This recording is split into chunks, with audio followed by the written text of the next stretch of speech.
English quite well, but not in public, not to us. An opera lover, she has got a fiercely analytical intelligence, strong views, and a dry wit. But none of that's on show. When you delve into her background and childhood, you begin to discover the extraordinary story behind the public image. In Britain, given how much she matters to us, we know ridiculously little about Angela Merkel. She's criticised for her style and tone, the humorless German Hausfrau who cooks potato soup and keeps her cards worryingly close to her chest. Or, more often, she's attacked as the new Iron Chancellor, determined to impose agonising fiscal discipline on weaker, more feckless economies and mould all Europe into a copy of Germany. A good place to start, I think, is to ditch the easy historical comparisons, because Angela Merkel is a figure of our here and now, and it's vital to understand her better. Why? Because she matters more to our future than, what, 95% of British politicians? And now, as she faces the German voters once more, with soaring popularity rates, more than ever we need to understand this woman. Angela Merkel is making modern Europe. What made Merkel?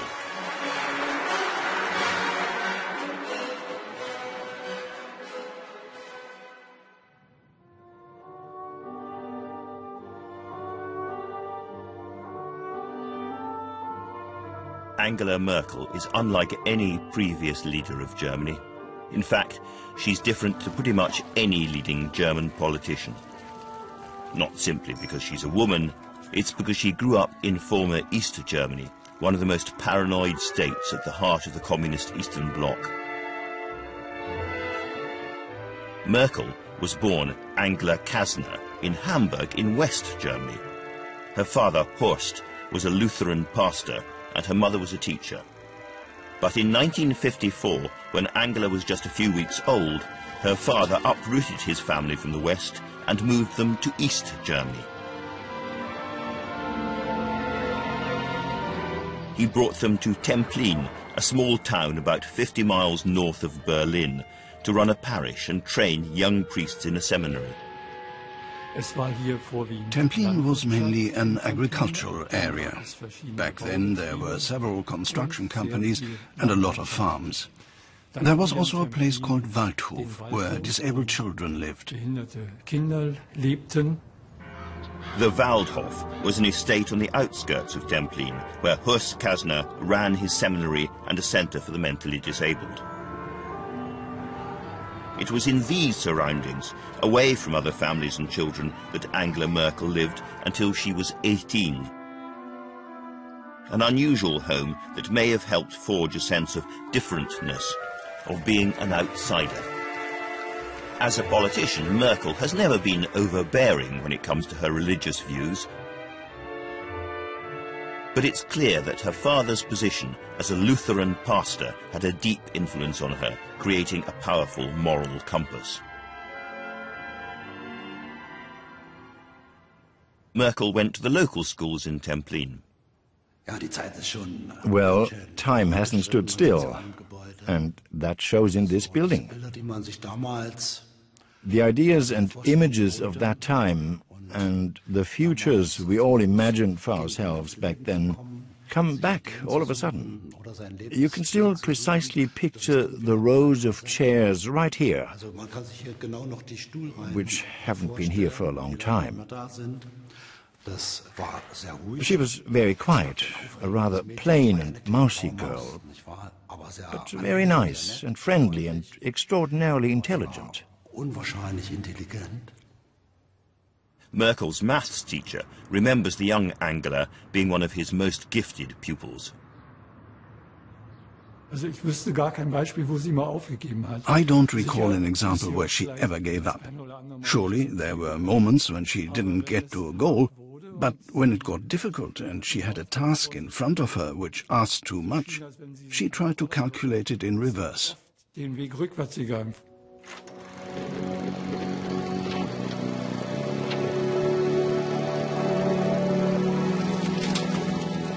Merkel is the first German Chancellor born after the Second World War.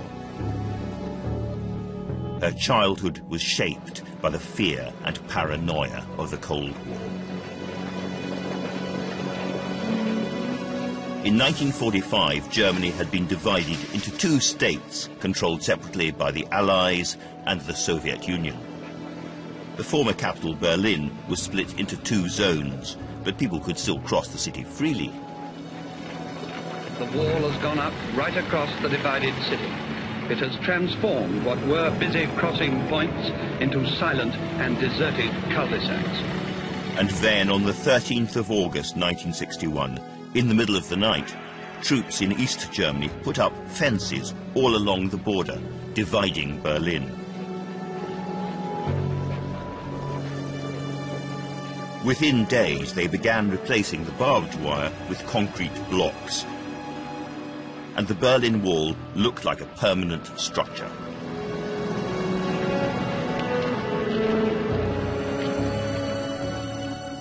Back here in Templin, as across the rest of East Germany, the reaction was of utter shock.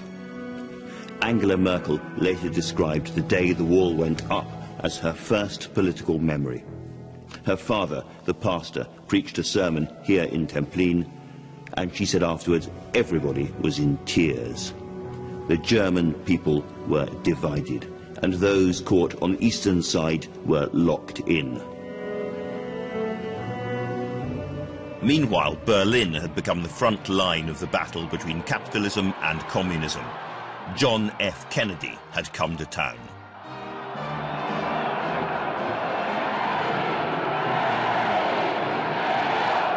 Freedom has many difficulties, and democracy is not perfect.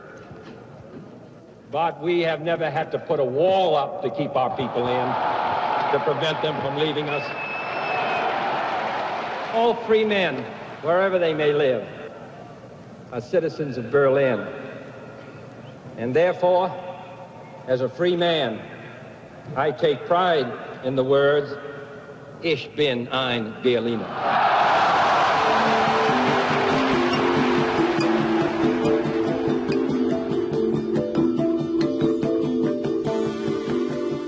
Growing up in a socialist dictatorship, whatever she truly believed about the system, Angela Merkel learnt how to keep her cards close to her chest. East Germans rarely discussed politics in public for fear of drawing attention from the Stasi, the secret police. Presumably everyone felt this, and it led people to have a network of hidden lives. We all here had some kind of double identity. Merkel's father, a towering figure, believed in the basic idea of socialism, but he disagreed with the way it was being implemented by the state. He held politically charged gatherings at his seminary, and as Angela grew up, vigorous debates rang around the dinner table. At school, Merkel excelled in both maths and Russian, even winning Templin's annual Russian Language Olympics. She was really gifted in languages, and as she had already begun to learn Russian in the 5th class, she learned Russian there intensively too. And there was, just like in mathematics, a district Russian club, which specialized in promoting Russian, and she took part in that with magnificent success.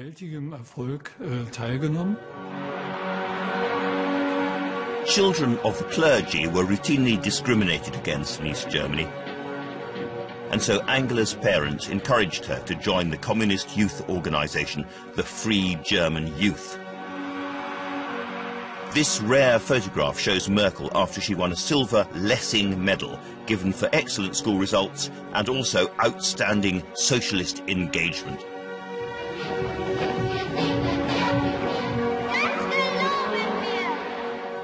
Merkel has been criticized for being a member of the Free German Youth, but her parents felt it was the only way she could succeed and get a place at university. It also stopped people from questioning her political beliefs. It's hard to become politically active under the wrong conditions, or if you disagree, or cannot identify with the given political system. Or else, what can you do? You can lapse into a sort of shock-induced paralysis, just hoping winter will pass and the flowers will begin to grow eventually, like many people did at the time. Für mich hatte ich dann entschieden, du hast, wenn es zu bunt wird und zu schlimm wird, die Möglichkeit zu versuchen rauszukommen. Und ansonsten führst du ein Leben, wo du versuchst auch dich nicht letztlich an diesem System so aufzureiben, dass es mich kaputt macht. Auch davor hatte ich Angst. For Merkel, there was no alternative, and she became on the surface a dutiful young communist. But underneath, she was still a normal teenage girl. Even in East Germany, there was fun to be had. We always had to pass through the forest to the socialist production plant we were trained at, to see how production worked and what different careers looked like. One time, we even stole a case of beer from the smithy, drank it all, and then returned home rather merry. Obviously, Angela did not miss out on any of that either. In 1973, Angela Merkel stepped out of the long shadow cast by her father and went to university in the East German city of Leipzig to study physics. 4 years later, aged 23, she got married to Ulrich Merkel, a fellow physics student she'd met during a Russian exchange trip. They had a one-room flat in Leipzig. After graduating, they moved to East Berlin, where Merkel started a PhD. Her doctorate was in quantum chemistry, a theoretical field in which she looked at the decay of hydrocarbon molecules. She finished her doctorate and then worked as a researcher at the Academy of Sciences in Adlershof, then the most important research institution in East Germany. It was organized like a Soviet Academy of the Sciences. It was an independent research institution. There were thousands of scientists working here. She was doing her PhD here in this building, making research for that, with great expectations for a career as a scientist in East Germany. One of those ambitious young scientists was Michael Schindhelm. Angela was working there. She was the only female. I was 23, she was maybe 28 or so, 29. And a very, very open-minded and cheerful person. I could see that she really wants to become a kind of serious shot in the field of theoretical chemistry. Studying quantum chemistry wasn't simply Angela Merkel's first passion. Science was a way of keeping out of the watchful eye of the East German regime. Our department dealt with something which was not crucial for the victory of the communist world over the bad and evil capitalism. So that's why we had more leeway, I would say, also intellectually, ideologically, in comparison to many of our colleagues who were closer to the industry and had really to achieve results which could be translated into economical revenue or development at least. The connection between science and politics isn't quite as obscure as it may seem. Angela Merkel said that she always wanted to use power. It's just that before the wall came down, she wanted power over molecules to change the world. And after the wall came down, it was power on a wider stage. And the comparison with the young Margaret Thatcher is hard to avoid, another scientist. But there's a very, very interesting distinction. From her early 20s to her mid-30s, Angela Merkel was completely unable to express her real views. It was far too dangerous, and it's from there, surely, that the woman who used to be known as the grey mouse got her habit of caution and discretion and never revealing too much about herself. In the early 1980s, Angela Merkel's marriage broke up, but she kept her husband's name. She moved out of their flat and into a squat in East Berlin, close to her friend Michael Schindhelm. We lived at that time in East Berlin, in this kind of bohemian neighborhood of Prenzlauer Berg, and the Academy of Sciences were in the far south of the city. So we had to cross the city every morning by train. At several points we were looking actually not only at the wall dividing the two parts of the city, but even beyond. So you could always see the other part of the city, which was at the same time for us a no-go area.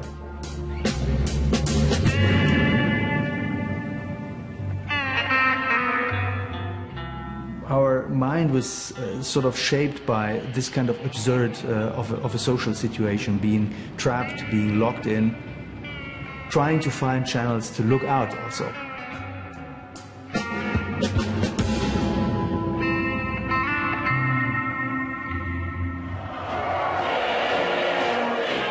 But Merkel wouldn't be trapped for much longer.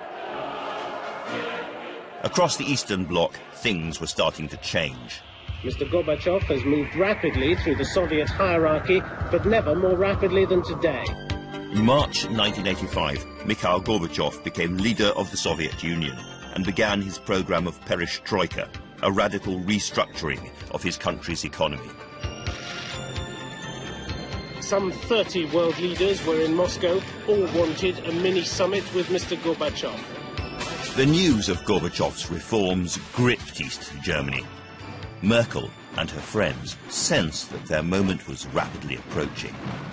They were still discussing politics in private, but now these misgivings were simmering under the surface, ready to burst out into the open. In many ways, we of course did not enjoy an urban life, and so we most of the time met friends at home. And there was always a little bit of almost conspiracy involved, in the sense that you would always know that a few people who show up may also be involved in certain political activities. When you live in a dictatorship, it probably might be dangerous to talk about politics. But they were watching West German TV. They were listening to West German radio. So they were all informed about what's going on in the world. Freedom leads to prosperity. Freedom replaces the ancient hatreds among nations with comity and peace. Freedom is the victor. In 1987, Berlin became a platform for another US president. Mr. Gorbachev, tear down this wall. For now, the wall remained up. But meanwhile, small political movements were beginning to gain in strength and number. Very soon, these seismic changes would upend the quiet life of Angela Merkel. The level of discontent in the society and among ourselves grew. And at the same time, you saw also that in the Soviet Union and other countries, the political situation crumbled and changed. That all encouraged to release this potential of criticism and to translate it into activities. Merkel did so too. But Merkel's activities at this time were still confined to private discussions with other intellectuals. Then, in 1989, everything changed. On November the 9th, after months of simmering tension, events suddenly came to a head. The Communist Party spokesman misunderstood an order about travel restrictions and announced that East Germans were now allowed to travel directly to the West. Everyone rushed to the Berlin Wall, sensing something amazing was about to happen. Everyone, that is, apart from Angela Merkel. And so the Berlin Wall comes down, pivotal moment in the story of the European peoples. And Angela Merkel? Well, it's a Thursday night, so Angela Merkel does what she always does on a Thursday night. She goes for a sauna with her friend, wearing even less than me. And then after the sauna, they go for a beer. This is a story about Germans. Merkel's decision to stick to her routine was in stark contrast to the way most young people in Berlin reacted. We got in the car and started driving. At that time, many drove with excessive speed towards Bornholmer Straße, the border crossing, and this was supposed to already be open. You could see many people. I parked my car and I was then pushed in this huge crowd. And then I remembered, oh dear, I've forgotten my ID card. My blue ID card that I'd left lying in the car. Are they going to let me back in? Many queued eagerly to get an official stamp on their papers to prove that they'd been there on the night the Berlin Wall crumbled. As the steam was rising in Angela Merkel's sauna, the mist of communism was also lifting from the East German people. The Berlin Wall was tumbling down, and things were changing for everyone, even for Angela. Well, all of a sudden, lots of things were possible that were previously impossible. You could suddenly travel, you could compete for all positions in society. So you could establish political parties. You could even get yourself elected as a board member of a party, or maybe even as a chairman, or become a minister. It was really something like a whirlpool for all of us. Merkel, like myself too, we come from a generation, we were around 30, where it was not too late to reinvent yourself. Some people did this, like for example Angela Merkel. And she saw that politics become something extremely important in general, because it was obvious that the two Germanys have to reunify and to create a completely new country.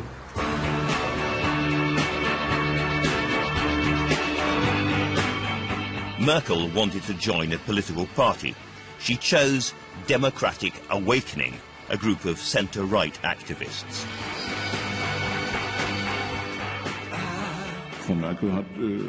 One day, Frau Merkel knocked at the door of the office of Democratic Awakening, which we had founded, and asked if she could be part of this as well. Als ich dorthin kam, waren eingepackte, also eingeschweißte Computer dort, die als Geschenke oder Gaben aus der Bundesrepublik alt gekommen waren. Und ich hatte den Eindruck, dass ich dort bei der Installation ein bisschen helfen konnte, weil das meinem Arbeitsgebiet entsprach. Ich glaube, sehr viel habe ich dann aber auch nicht gemacht, außer die Plastikfolien da abgerissen. Aber auf jeden Fall war das so ein Ansatzpunkt, ein praktischer Ansatzpunkt.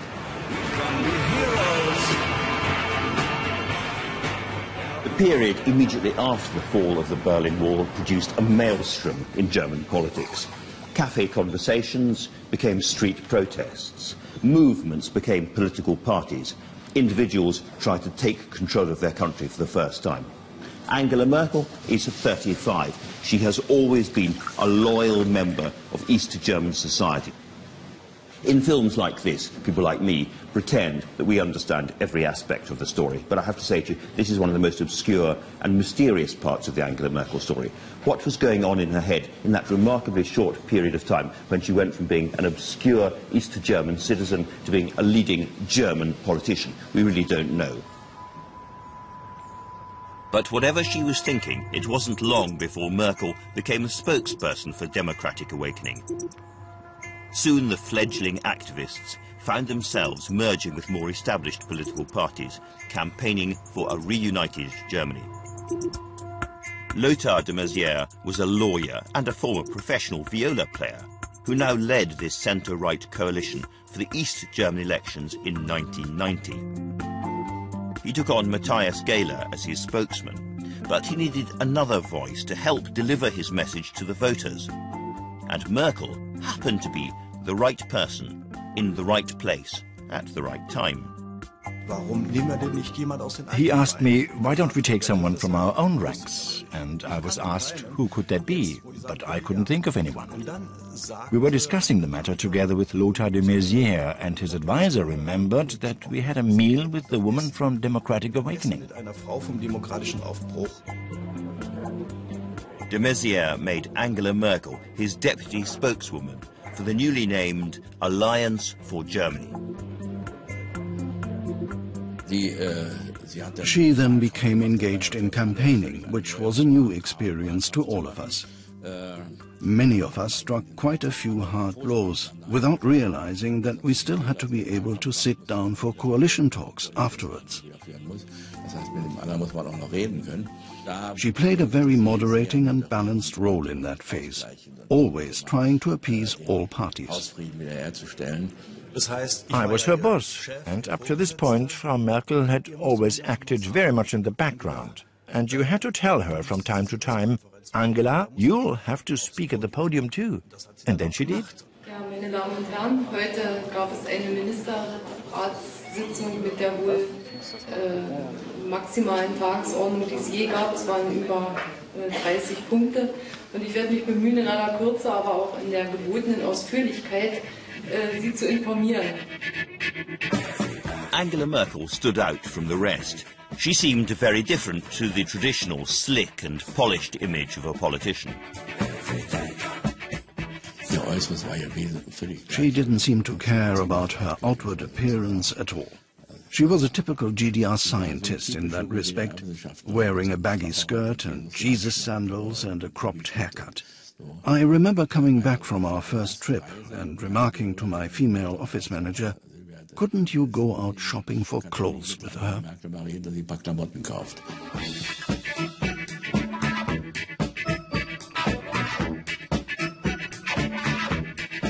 In March 1990, the alliance won the general election in East Germany, and Lothar de Maizière became Prime Minister. Now both halves of Germany were racing towards reunification. Many politicians, particularly in France, felt threatened by the idea of a larger, more powerful Germany. And so to constrain the new Germany, to tie it down politically and economically, they struck a deal. Germany was allowed to reunify, but in return they signed the Treaty of Maastricht, which created the European Union and the promise of a single currency. This continent-changing event, the creation of a united Germany inside a united Europe, would become the driving force of Merkel's political vision, and it happened at a critical time in her career. In this new world of unified German politics, Merkel was moving into a much bigger league. She joined the largest party in West Germany, the overwhelmingly male and patriarchal Christian Democrats, or CDU. An East German woman reared by communism joining conservatives startled many, but this time Merkel's real political vision was crystallizing. Diese Erfahrung eines Neubeginns, also jedem Anfang wohnt ein Zauber inne, das wird vielleicht so etwas Schönes wird man nie wieder erleben. Bitte schön. The CDU was led by Germany's Chancellor Helmut Kohl, the driving force behind reunification. Kohl had just won the election and now set about forming his cabinet. He wanted someone quiet, female, and a former East German. And then I went from the Chancellor's office to the palace in Bonn, where I met Angela Merkel in the park and told her, "You're about to receive a call from Kohl to appoint you as minister." She was quite surprised. So she became Minister of Women's Issues, Youth and Sports. Kohl called her his Mädchen, or little girl, and later promoted her to become Minister of the Environment, overseeing nature conservation and nuclear safety, hugely controversial issues in Germany. Merkel's tone was very different to the traditional Teutonic way of doing politics. I've seen many situations at the very beginning where men tried to humiliate her. They were very authoritarian towards her. They just sat up strong and with a deep voice, and they were loud, and they were very decisive.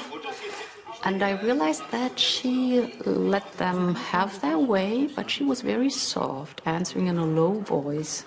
This was a behavior where men at the very beginning couldn't cope with at all, because that was not the typical behavior. Merkel tolerated the prejudice and began to develop her own political persona. Herlinda Köhlbuhl has been photographing Merkel as part of a study of politicians as they rise in power and has watched her change. I met her first in 1991 for my project Traces of Power. And first meeting I still remember because I photographed her then. She was shy, maybe a little bit awkward. She was never vain. And that's unusual in politics. After she'd spent a few years photographing her, Köhlbuhl noticed that Merkel was gradually turning into a stateswoman. That was 92, that was 95. Very shy still here, and suddenly it changed, and she was self-confident. In the 1998 German elections, Helmut Kohl, by now somewhat bloated in power, lost to Gerhard Schröder's Social Democrats. Merkel's party, the CDU, went into opposition. A year later, it emerged that former Chancellor Kohl had been receiving donations into a secret slush fund which he'd used to reward his friends. He refused to identify the donor, claiming to have given his word of honor that he would remain anonymous. The German public had a new slogan, "Fatty's got to go," but many in the party were desperate to cover up the scandal. Angela Merkel, however, wanted to go public, and what she did next was like a scene from one of her favorite operas. In went the knife. For years, no one had dared to confront Helmut Kohl, the meaty colossus of politics, the man Margaret Thatcher described as simply so German. But once again, it was Angela Merkel at the moment of crisis who refused to follow the pack. Margaret Thatcher had gained power by taking on and defeating Edward Heath, the man who'd brought her into the cabinet, and now Angela Merkel, the Mädchen, the little girl, did exactly the same to Helmut Kohl. While Kohl was hiding behind his honour and the CDU was trying to gloss over the scandal, Angela Merkel wrote a front-page piece in a leading conservative newspaper denouncing Kohl and calling upon him to resign. It was an audacious act of patricide. Modern German politics had seen nothing like it before. I was convinced that this letter was very well placed strategically, and that she did it with the right instinct and at the right moment. It was a turning point in her career. It would be some time before Angela Merkel got the top job, but her public denunciation had made its mark. She quickly became the first female chair of the party. And again, there seemed to be uncanny echoes of Margaret Thatcher's story. A scientist from the provinces who overthrows a failed national leader and grabs the wheel of a heavily male party, taking it off who knows where. And the Thatcher comparisons aren't glib, because like Margaret Thatcher in her prime, Angela Merkel is a mistress of detail. She devours briefing documents. She loves facts. Politics is full of sprinters, and in Merkel, as with Thatcher, we have a very rare long-distance runner. But we have no chance of understanding this story if we don't realise that the differences between our politics and German politics are much more important than the similarities. Our politics is all about confrontation, violent argument, vivid, strong language and clear decisions, clash. German politics is a bit greyer. It's about patient bridge building between alliances and compromise. Angela Merkel is unideological. And so far as we can tell, she's completely uninterested in her own story, projecting her own image. She loves the opera, but she's never the diva on stage. Now that she was chair of the CDU, Merkel already had her eye on becoming Chancellor of Germany. But she'd chosen to play a long game, almost as long as one of those interminable Wagner operas she loves so much. So she surprised many by stepping aside, allowing another CDU candidate to challenge for the top job, knowing that in time her chance would come. She knew I'm young, I wait 2 more years, he'll fail, and then I'll step in. You might call it Machiavellian. You might also say she's just prudent. Maybe that is the feminine side of her as well. It certainly was cunning, and she used this again and again. At a garden party at my house one afternoon, I introduced her to my friends.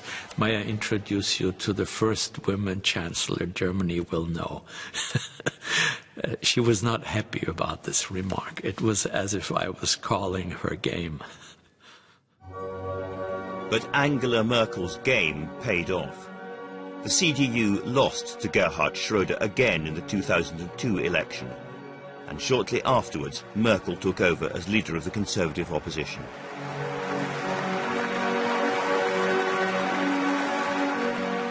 By now, all around Europe, people were starting to take notice of Angela Merkel. Who was this woman? People were desperate to find out more. Jonathan Powell was Tony Blair's first chief of staff and accompanied him on a trip to meet Merkel in the run-up to her battle against Gerhard Schröder. Tony Blair went to meet her. Well, she's still leader of the opposition, and we went to Berlin. And she was extraordinarily frank. She sort of sat down and said, 6 points: I have no charisma, I don't know how to communicate, etc., etc. All these sort of very frank comments to make to a politician, particularly one from another party. But Tony really got on with her straight away. She's very, very direct, very open, very plain-speaking, but also very political. One of the things people don't always understand about her is she's very partisan and actually a ruthless political operator. The way she dealt with Helmut Kohl, the way she dealt with all of her rivals in the CDU, was extraordinarily Machiavellian from that point of view. She would get rid of them in a switch of an eyebrow. So the 2005 election approached, and Merkel began the campaign with a reluctant makeover, supported by a rather incongruous track by the Rolling Stones. It's hard to think of anyone less like a Rolling Stones girl than Angela Merkel. Now she was pitted against Gerhard Schröder, the glossy epitome of arrogant male bravado, with gleaming teeth, shiny hair, big fat cigars. But Schröder's office had been afraid of Merkel for several years and had asked a shrewd advisor to explain her mysterious rise. I went to a restaurant, Borchhaus, and she was sitting at the table of the friends. And they invited me to come, and first Frau Merkel was quite friendly. And then I was presented to her as the head of the policy unit of the German Chancellor, and she froze. I couldn't tell her that I had written a favorable report about her and written to Schröder how dangerous she might one day be. But it was typical Merkel. She built a fence around her, and she stayed in the fence. In September 2005, the battle for the Bundestag was nearing the finishing line. The result was incredibly close. Merkel had won, but only by a single percentage point, not enough to govern alone.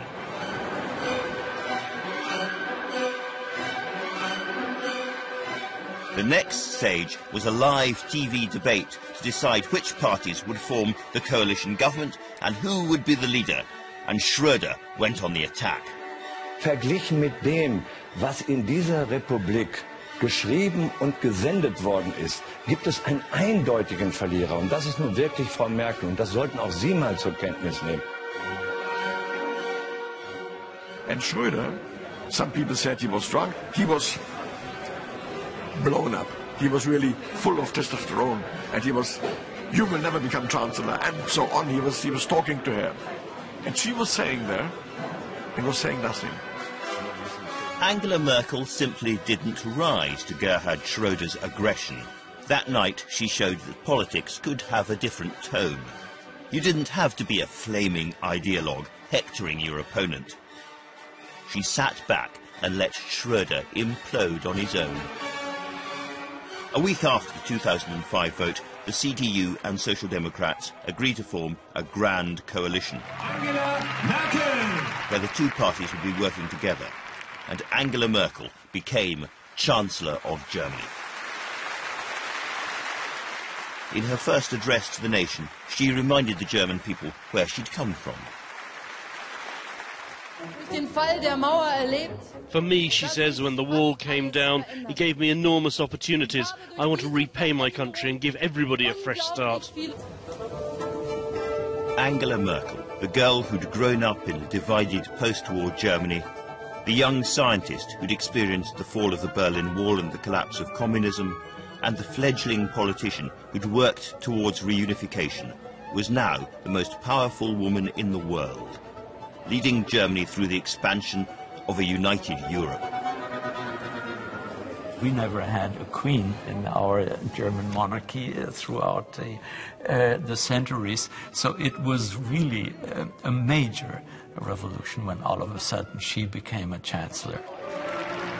Being a woman in the world of politics will change everything, because the rest of the politicians could not continue to play their games as they had before.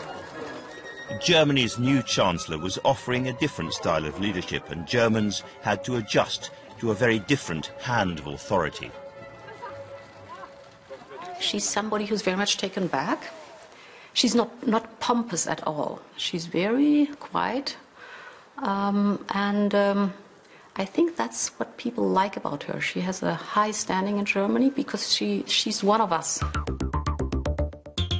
Her big thing is indeed her little telephone. And I'm getting cell phone messages from her even now, sometimes, you know, late at evening or so, which she types into her little Nokia, not even, you know, a very sophisticated machine. But that shows that she believes in very direct contact with a few people. Merkel is said to do her own shopping and likes gardening and making cakes at home. She refused the Chancellor's grand penthouse apartment and instead lives in an ordinary flat with her second husband, a chemistry professor who consistently avoids the media. In personal terms, Angela Merkel's remained humble and true to her roots, but she has a very distinctive and modern German political outlook. She's pro-market, pro-freedom, pro-capitalism, but she's also in favour of trade unions, seeing business and workers as equal partners, a big difference to conservative traditions here in Britain. She never ever polarizes. She always makes sure that people save their face. And I think that's one of the reasons why she's successful to go forward with tricky questions, because she knows you always see people twice during your life. And therefore she really tries to keep people in a consensus. This is sometimes slow, it takes time. Das wird mir häufig zum Beispiel auch vorgeworfen. Ich würde nicht aus dem Pushen kommen, ich würde nicht handeln, ich würde die Dinge treiben lassen. Für mich ist immer wichtig, dass ich mir alle möglichen Entscheidungsoptionen, wie man es machen könnte, durchspiele. Und zwar nicht nur wie so ein theoretisches Experiment, also einmal im Kopf, sondern auch versuche, damit zu leben. Also einen Tag lang, wie entwickelt sich das und was würde das bedeuten? Wer würde was dazu sagen? Wer würde vielleicht was darüber schreiben? Wer würde das kritisieren? When it comes to politics, Germany, a little bit like the EU itself, is a geometric system of different circles of power which have to be aligned and reconciled in order for the centre to act, an endless balancing game. And Angela Merkel's step-by-step approach seems well suited to bringing all these elements together. In Germany, politics follows along behind manufacturing and industry, and it's these institutions that have created the economic giant the country has become. All that boring-sounding consensus and deliberation have underpinned a steady, long-term focus on growth and economic success. The one advantage German political system has over ours is long-term political planning and long-term economic planning. They're able to make plans for the future in a way that we're not quite so able to do. So German politics can produce that consensus where you stay on a trajectory for a long time, whereas we tend to veer from side to side. And that does give you an advantage. What Germany doesn't have is the UK's vibrant and rigorous parliamentary democracy system, that can be much more reactive and decisive. But Germany's political system is more effective at bringing people together to agree on difficult decisions, and this is one of Merkel's strengths. She may be the queen of consensus, but Angela Merkel has plenty of critics, both at home and abroad. In Germany, some very hostile biographies have been published, including this one, which portrays her as the godmother, a mafia boss constantly scheming to stay in power. Around Europe, there are the lazy caricatures of the jackbooted German, and even suggestions that Angela Merkel is not quite human. In Berlin itself, she is seen as the mysterious East German, someone who can't be, can she, quite as straightforward and blunt as she seems. Despite the criticism, both home and abroad, Merkel's popularity as Chancellor has remained high. She was re-elected in September 2009 with an even larger share of the vote. But she was about to face some of the biggest challenges of her career. A nuclear emergency has been declared after a number of reactors automatically shut down following the quake. Fires have broken out in several places, including an oil refinery. The Fukushima nuclear plant melted down in Japan, and Merkel's strongly pro-nuclear approach came under attack from Germany's very influential Green movement. Merkel spent an entire European summit meeting silently devouring documents on nuclear safety and demanding ever more updates from Berlin, absorbing all the information before suddenly making a shock announcement. Unser Energiesystem grundlegend verändert werden muss, aber auch grundlegend verändert werden kann. Wir wollen, dass der Strom der She announced that all of Germany's nuclear plants would be closed. It was an extraordinary U-turn for a former scientist who'd previously been a vigorous supporter of Germany's nuclear industry. And it showed that she was able to change course dramatically without seemingly affecting her popularity. But there would be another, far greater test ahead in this, her second chancellorship.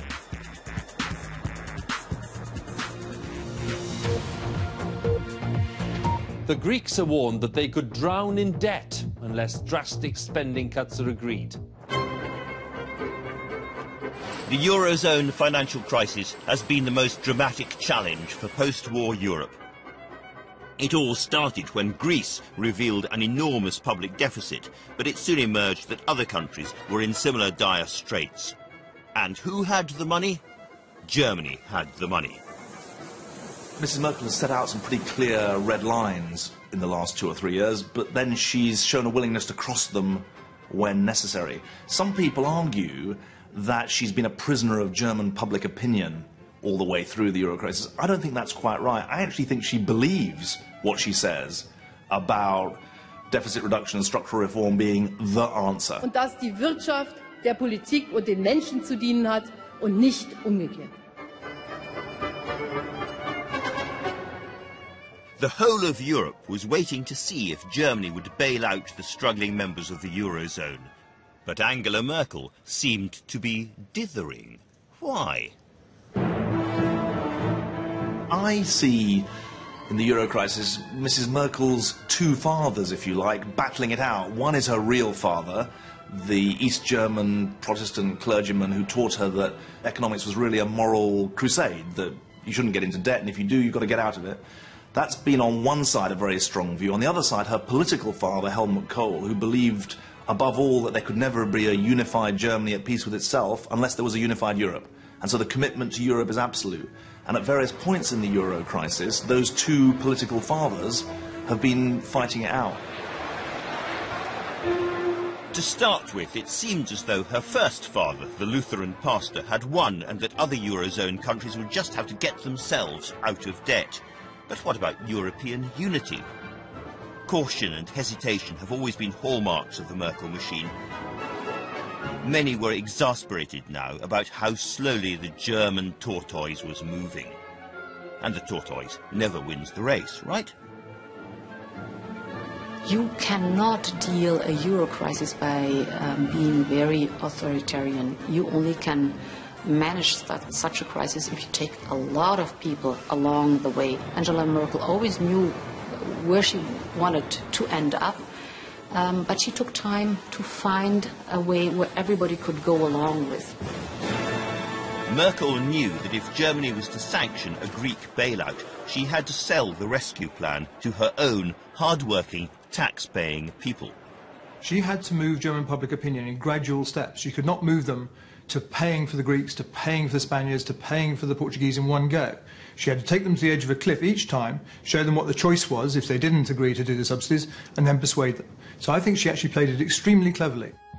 Finally, Merkel presented her plan to Europe. The Greek economy would be bailed out, carrot, but the Greeks would have to accept brutal fiscal conditions, stick. Es ist natürlich von allergrößter Wichtigkeit, dass die Programme, die wir mit Griechenland vereinbart haben, auch weiter fortgeführt werden, dass der Weg, den Griechenland eingeschlagen hat.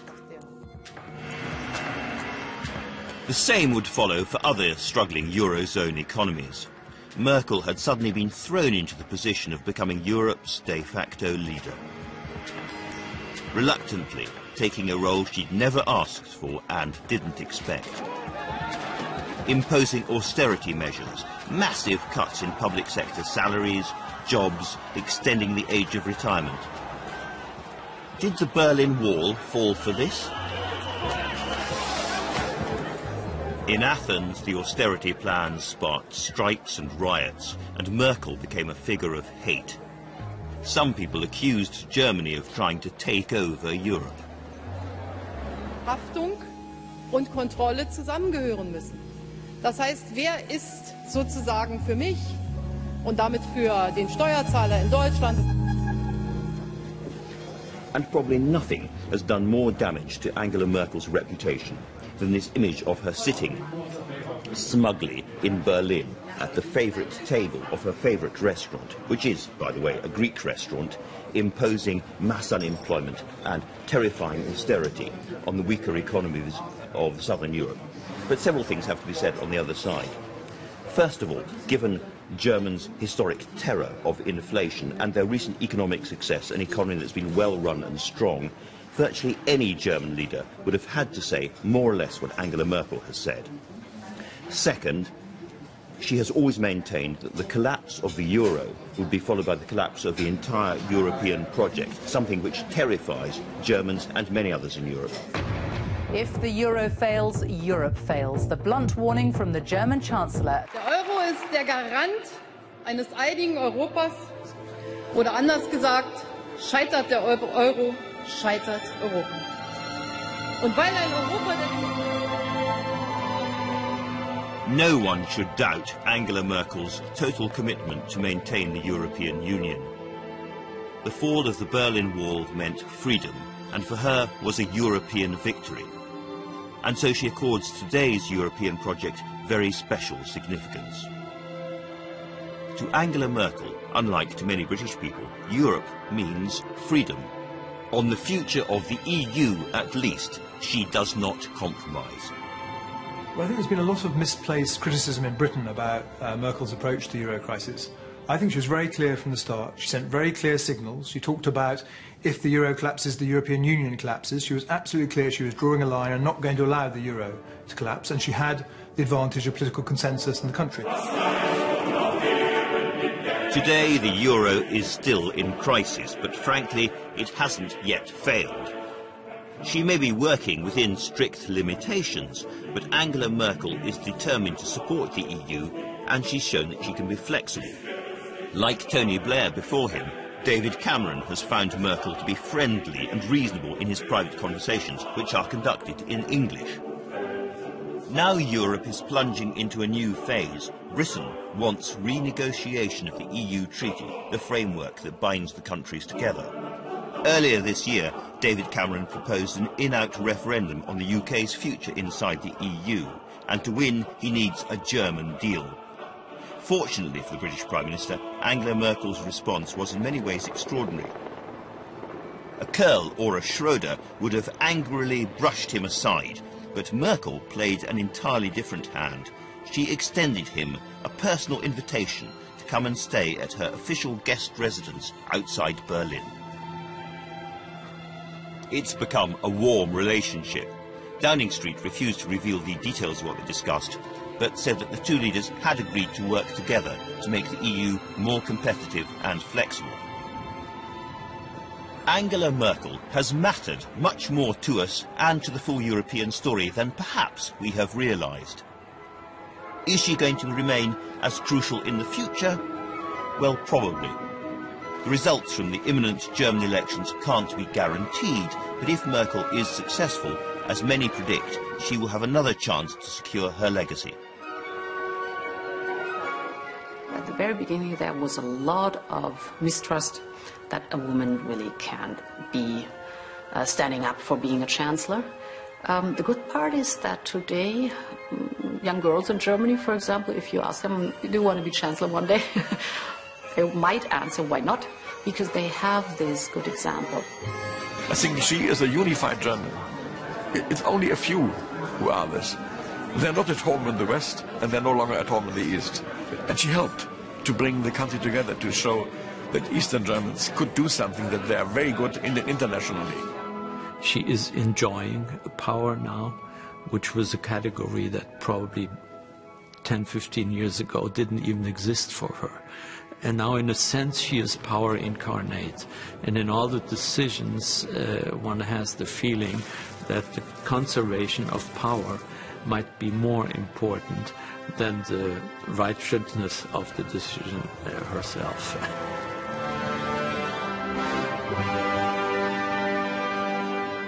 I think a lot of European leaders have come and gone while Mrs. Merkel has been in charge. She's outlasted pretty much everyone, each one of us. And so I think there's a certain respect that comes from being one of the longest serving people around the table. New generations of leaders have to deal with her and recognise that she carries some real weight and authority. What does that authority mean? Like many British politicians, Angela Merkel emphasises the values of hard work, paying your taxes, doing the right thing. But she's also very different. Merkel's vision is rooted in the European Union. If anything threatens to destroy or weaken the EU, then she's against it. Crucially, however, she's also broadly pro-British and more pragmatic. She's a better listener than any previous German chancellor. Whatever happens in these elections, Angela Merkel is an unlikely political colossus. For our part of the world, in our times, she's probably the pivotal figure. But as we in Britain begin to debate a different relationship with Europe and turn to Berlin for understanding and compromise, we may come to regard Angela Merkel not as a forbidding German Hausfrau,